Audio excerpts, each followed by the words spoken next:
Welcome back everyone. Welcome to civil services study. Practice set number 489 पर आ जाइए। UP PCS के लिए।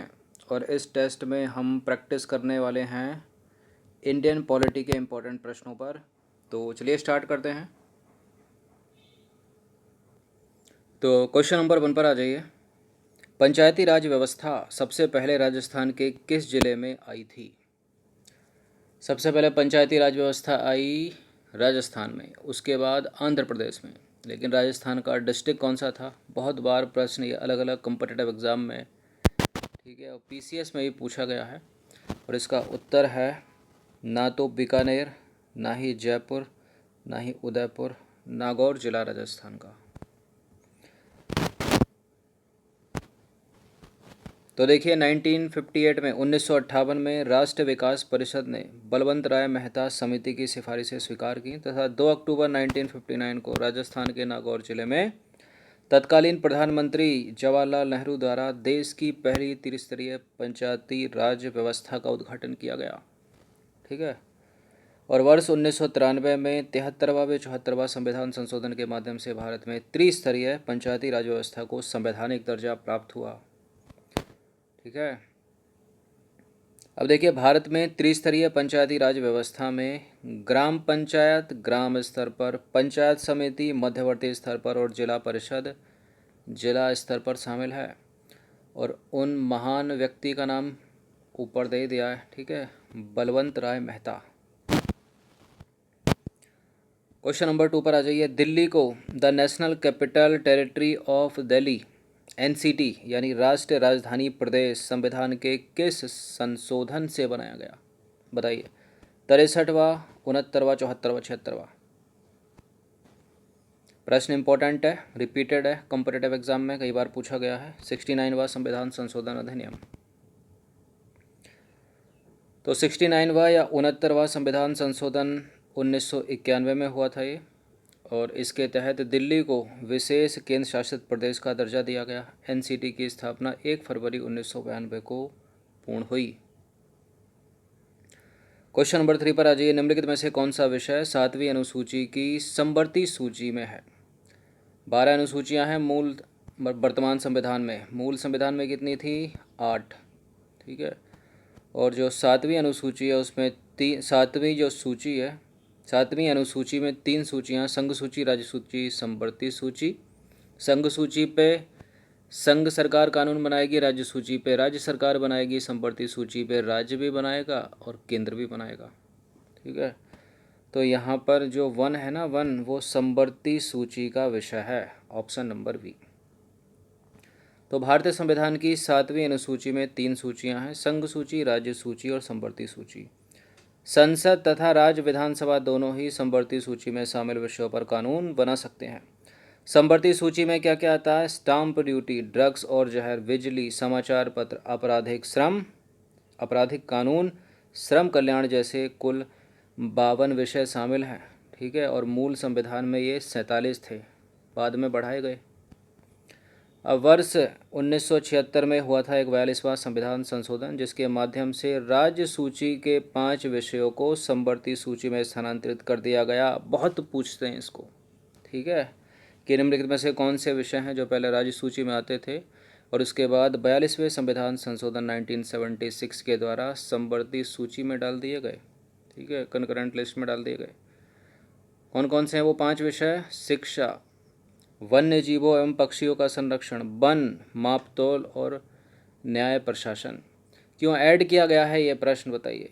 क्यों ऐड किया है मैंने ये प्रश्न? क्योंकि ये भी न्यूज़ में था मार्च में। हाल ही में 15वें वित्त आयोग के अध्यक्ष NK सिंह ने कहा है कि जो स्वास्थ्य है ना, हेल्थ को संविधान के तहत समवर्ती सूची, ठीक है, यानी कंकरेंट लिस्ट में जो है स्थानांतरित किया जाना चाहिए। और वर्तमान में ये है कहाँ पर वैसे? हेल्थ, स्वास्थ्य, यह है वर्तमान में राज्य सूची का विषय, स्टेट लिस्ट का। ठीक है। क्वेश्चन नंबर 4 पर आ जाइए। संविधान का अनुच्छेद 123 बड़ा ही इंपॉर्टेंट है। किससे संबंधित है? यह है अपने राष्ट्रपति की अध्यादेश जारी करने की शक्ति से, ऑप्शन नंबर ए। और भारत के राष्ट्रपति की अध्यादेश जारी करने की शक्ति किससे प्रेरित है? भारत सरकार अधिनियम 1935 या भारत शासन अधिनियम 1935 या गवर्नमेंट ऑफ इंडिया एक्ट 1935। तो देखिए, संविधान का अनुच्छेद 123 राष्ट्रपति को अध्यादेश जारी करने की शक्ति देता है। संविधान कहता है कि अगर कोई ऐसा मुद्दा हो जिस पर तत्काल प्रभाव से कानून बनाने की ज़रूरत है तो संसद के सत्र का इंतजार करने के बजाय सरकार अध्यादेश के जरिए उस कानून को लागू कर सकती है। लेकिन इस अनुच्छेद में यह भी साफ साफ लिखा है कि बेहद ज़रूरी या आपात स्थितियों में ही ऐसा किया जाना चाहिए, ठीक है, या ये कानून लाया जाना चाहिए या अध्यादेश लाया जाना चाहिए। देखिए, अध्यादेश केवल 6 माह के लिए ही विधि मान्य होता है शुरुआती, और भारत के राष्ट्रपति की अध्यादेश जारी करने की शक्ति भारत शासन अधिनियम 1935 से प्रेरित है। बड़ा ही इंपॉर्टेंट है लाइन, इससे प्रश्न बनते हैं, बनाए गए हैं, बनते रहेंगे। क्वेश्चन नंबर 5 पर आ जाइए। यूपीएससी तक में पूछा जा चुका है प्रश्न, 17 में पूछा था या 16 में, 18 ऐसे कुछ है। भारत की संप्रभुता, एकता और अखंडता को बनाए रखना और उसे अक्षुण्ण रखना या संरक्षित रखना, ये कहाँ लिखा है? प्रस्तावना में, राज्य के नीति निर्देशक सिद्धांत में, मौलिक अधिकार या मौलिक कर्तव्य? तीसरा है, ये तीसरा मौलिक कर्तव्य है। कुल 11 मौलिक कर्तव्य है ना। तो मौलिक कर्तव्यों को शामिल करने के पीछे का विचार देश के नागरिकों को याद दिलाना है कि देश और समाज के प्रति उनके कुछ दायित्व हैं। मौलिक कर्तव्यों को स्वर्ण सिंह समिति की सिफारिश पर संविधान में जोड़ा गया था। इतनी बार प्रश्न बना, आपको याद हो गई होगी समिति का नाम। और क्या है ये? भारत की संप्रभुता, एकता और अखंडता को बनाए रखना और उसकी रक्षा करना, ये मौलिक कर्तव्य है, तीसरा मौलिक कर्तव्य है। क्वेश्चन नंबर 6 पर आ जाइए। भारतीय संविधान में कल्याणकारी राज्य का आदर्श किस राज्य में निहित है? भारत में कल्याणकारी राज्य का आदर्श किस में निहित है? मतलब डीपीएसपी में है, मौलिक अधिकार में है, 7वीं अनुसूची या प्रस्तावना में? ये प्रश्न भी पूछा हुआ है। राज्य के नीति निदेशक तत्व में, तो देखिए, राज्य के नीति निदेशक सिद्धांत में भारत की केंद्र और राज्यों को दिशा निर्देश प्रदान किए गए हैं जिन्हें कानून और नीतियां बनाते समय ध्यान में रखा जाना चाहिए, ठीक है। देखिए, डीपीएसपी के पीछे अवधारणा यह है कि पुलिस राज्य के बजाय कल्याणकारी राज्य की स्थापना करना। दूसरे शब्दों में कहें तो डीपीएसपी को शामिल करने के पीछे का उद्देश्य है राजनीतिक लोकतंत्र के बजाय सामाजिक और आर्थिक लोकतंत्र स्थापित करना। सबसे बड़ा न्यायिक क्षेत्र किस हाई कोर्ट का है? बॉम्बे हाई कोर्ट में 3, इलाहाबाद में केवल, उत्तर प्रदेश, गुवाहाटी में 4 राज्य आते हैं, कलकत्ता में आते हैं 2 या 3। तो यही सबसे बड़ा हो गया, गुवाहाटी असम का। तो देखिए, गुवाहाटी हाई कोर्ट का न्यायिक क्षेत्र 4 राज्यों में है। इसके अधिकार क्षेत्रों में असम, अरुणाचल प्रदेश, नागालैंड और मिजोरम के राज्य आते हैं। और इस न्यायालय की शाखाएं जो हैं कोहिमा में है, आइजोल में है, ईटानगर में है, अगरतला और शिलोंग में जो है सर्किट बेंच है, ठीक है। शाखाएं हैं कोहिमा में, आइजोल में, ईटानगर में, और अगरतला और शिलोंग में इसकी सर्किट बेंच हैं। कोहिमा जो है नागालैंड की कैपिटल है, आइजोल मिजोरम की कैपिटल है, ईटानगर अरुणाचल प्रदेश की कैपिटल, ठीक है, त्रिपुरा की कैपिटल अगरतला और मेघालय की कैपिटल है शिलोंग। अब हम बात करेंगे बम्बई हाई कोर्ट की, क्योंकि ऊपर ऑप्शन में दिया है। तो बम्बई उच्च न्यायालय की स्थापना 1862 में हुई थी। इसका न्यायिक क्षेत्र महाराष्ट्र में हो गया, गोवा और दादर नगर हवेली हवेली 3 में। कलकत्ता हाई कोर्ट स्थापना 1862 में ही, पश्चिम बंगाल और अंडमान निकोबार द्वीप समूह में। और इलाहाबाद उच्च न्यायालय की स्थापना 1866 में, केवल उत्तर प्रदेश आता है इसके अधिकार क्षेत्र में।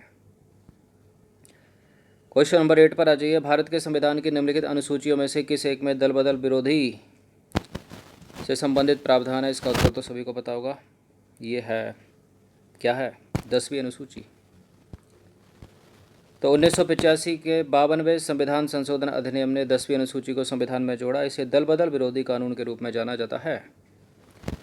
क्वेश्चन नंबर 9 पर आ जाइए। भारतीय संविधान की निम्नलिखित में से कौन सी अनुसूची राज्यों के नामों को सूचीबद्ध करती है और उनके क्षेत्रों को निर्दिष्ट करती है? बताइए कौन सी है? 5वीं लगाकर गलत मत कर दीजिएगा, पहली है, और चौथी लगाकर भी गलत मत कर दीजिएगा अगर ऑप्शन में हो तो संविधान की पहली अनुसूची राज्य और केंद्र शासित प्रदेशों की सूची से संबंधित है।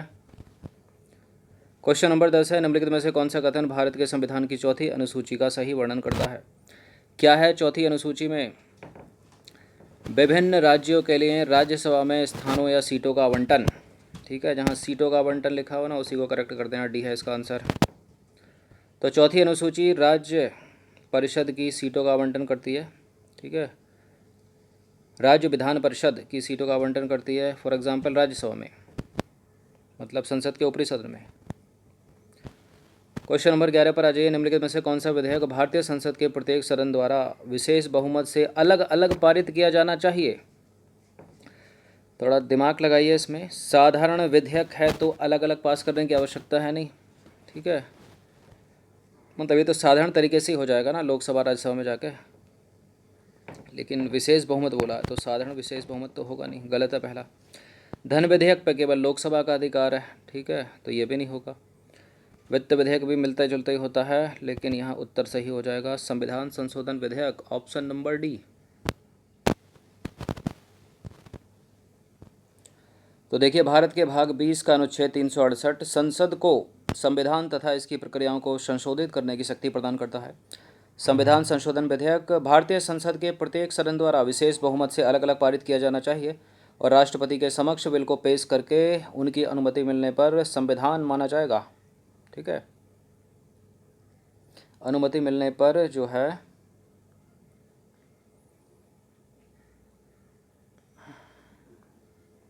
एक्ट माना जाएगा, एक्ट। क्वेश्चन नंबर 12 पर आ जाइए। भारत में मताधिकार और निर्वाचित होने का अधिकार है। मूल अधिकार, नैसर्गिक अधिकार, संविधान अधिकार, संवैधानिक अधिकार या फिर विधिक अधिकार। देखिए, 61वां संविधान संशोधन अधिनियम में कहता है कि मत देने की आयु 21 वर्ष से घटाकर 18 वर्ष कर दी गई है। तो संविधान में निहित हो गया प्रावधान, तो संवैधानिक अधिकार हो गया। इस प्रश्न में कुछ मतभेद भी हो जाते हैं क्योंकि लीगल राइट भी सही हो जाता है इसमें। ठीक है, अगर इसमें ऐसे दो ऑप्शन होते तो विधिक अधिकार भी यहाँ पर सही है और संवैधानिक अधिकार भी सही है, लेकिन ज़्यादा सही उत्तर हो जाएगा इसका संवैधानिक अधिकार सी।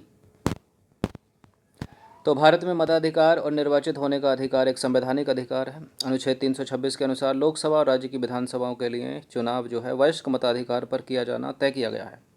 मताधिकार चुनावी प्रक्रिया की रणनीति के साथ प्रत्येक नागरिक या देश को उनके उम्मीदवार जो संसद में उनका प्रतिनिधित्व करने के लिए चुने जाने हैं, ठीक है, का विवरण सुनिश्चित रूप से जो है प्राप्त करने का अधिकार प्रदान करता है।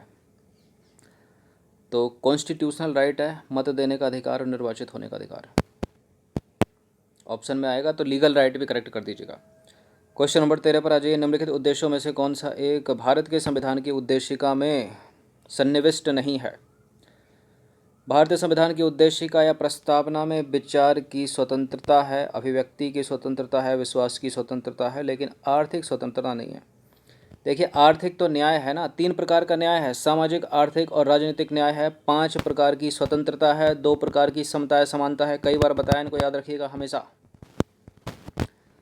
तो भारतीय संविधान की उद्देशिका या प्रस्तावना में सामाजिक, आर्थिक और राजनीतिक न्याय है, यानी 3 प्रकार का न्याय है। 5 प्रकार की स्वतंत्रता है, विचार, अभिव्यक्ति, विश्वास, धर्म और उपासना की स्वतंत्रता। 2 प्रकार की समता है। ठीक है, 2 प्रकार की समता है, प्रतिष्ठा और अवसर की समता या समानता, परंतु आर्थिक स्वतंत्रता जो है इसमें है नहीं। अब एग्जामिनर क्या करता है, यहाँ 3 उठाएगा, न्याय में से तीनों को उठाएगा, ये स्वतंत्रता में डाल देगा, इसकी कोई स्वतंत्रता उठा गए न्याय में डाल देगा। इस तरह से जो है कंफ्यूज करके आपका गलत करवाते हैं लोग एग्ज़ाम में। चलिए देखिए, भारतीय संविधान की उद्देशिका में भारतीय राज्य व्यवस्था के स्वरूप, उद्देश्य एवं आदर्श का वर्णन किया गया है और 42वां संविधान संशोधन अधिनियम 1976 के द्वारा प्रस्तावना में समाजवादी, पंथ निरपेक्ष और अखंडता शब्दों को जोड़ा गया। इसको भी याद रखिएगा। कभी कभी पंथ निरपेक्ष की जगह धर्म निरपेक्ष लिखा रहता है, तो एक ही बात है। क्वेश्चन नंबर 14 पर आ जाइए। भारत के संविधान के निर्माताओं का मत निम्नलिखित में से किस में प्रतिबिंबित होता है? ये प्रश्न भी पूछा जाता है, ये कभी कभी स्टेटमेंट बनाकर पूछ लेता है। अब इसमें तो उत्तर एक ही होगा, स्टेटमेंट में उत्तर एक से अधिक भी हो जाते हैं। ठीक है, तो भारत के संविधान के निर्माताओं का मत निम्नलिखित में से किस में प्रतिबिंबित होता है? तो उद्देशिका में होता है। मूल अधिकार कर्तव्य तो बाद में आए, और राज्य के नीति तत्वों में होता है, लेकिन ज़्यादा सही उत्तर क्या हो जाएगा? उद्देशिका, ऑप्शन नंबर ए। स्टेटमेंट बनाकर पूछेगा तो दोनों सही हैं, ए और सी। तो देखिए, नेहरू द्वारा संविधान सभा में प्रस्तुत उद्देशिका संकल्प में जो आदर्श बताए गए हैं उन्हें ही भारतीय संविधान की उद्देशिका के रूप में शामिल किया गया है। उद्देशिका के अनुसार संविधान के अधीन समस्त शक्तियों का केंद्र बिंदु अथवा स्रोत भारत के लोग ही हैं। प्रस्तावना या उद्देशिका को न्यायालय द्वारा प्रवर्तित नहीं किया जा सकता, याद रखिएगा। ठीक है, इसका मतलब तो समझ गए होगे आप। ठीक है, मतलब रिट बिट नहीं निकाल सकते या चुनौती नहीं दे सकते। क्वेश्चन नंबर 15 पर आ जाइए। भारत के लिए संविधान की रचना हेतु संविधान सभा का विचार निम्नलिखित में से सबसे पहले किसने प्रस्तुत किया था? किसने प्रस्तुत किया था? कांग्रेस पार्टी ने 1936 में? नहीं, स्वराज्य पार्टी ने 1934 में भी। तो स्वराज्य पार्टी ने मई 1934 में वर्तमान झारखंड राज्य की राजधानी रांची में आत्मनिर्णय के अधिकार की मांग की और एक प्रस्ताव पारित किया जिसमें कहा गया कि वयस्क मताधिकार के आधार पर निर्वाचित भारतीय प्रतिनिधियों की एक संविधान सभा होगी जो संविधान का निर्माण करेगी, और भारत की ओर से संविधान सभा की मांग करने का यह प्रथम अवसर था। ठीक है,